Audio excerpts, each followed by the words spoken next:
Europos bendrijoje registruotų vaistinių preparatų registrą tvarko ir prižiūri Europos vaistų agentūra. Nuorodą į Europos bendrijos registrą galima rasti Valstybinės vaistų kontrolės tarnybos svetainėje www.kт.lt skiltyje Vaistų paieška.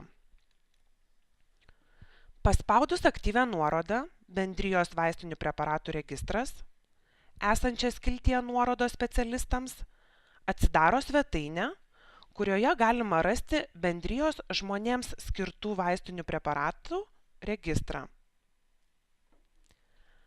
Kaip rasti informaciją apie Bendrijos vaistinių preparatų registre registruotą vaistinį preparatą?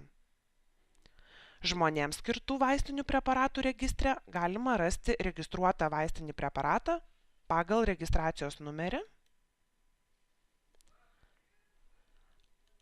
arba pagal vaistinio preparato pavadinimą.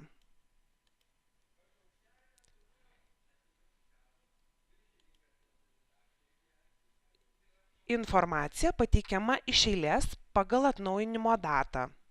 Naujausia puslapio apačioje. Registracijos pažymėjimo priedus rasite skiltyje ANX. Čia rasite naujausią informaciją apie centriniu būdu registruotus vaistinius preparatus visomis ES kalbomis. Pasirinkite informaciją lietuvių kalba, spausdami lit.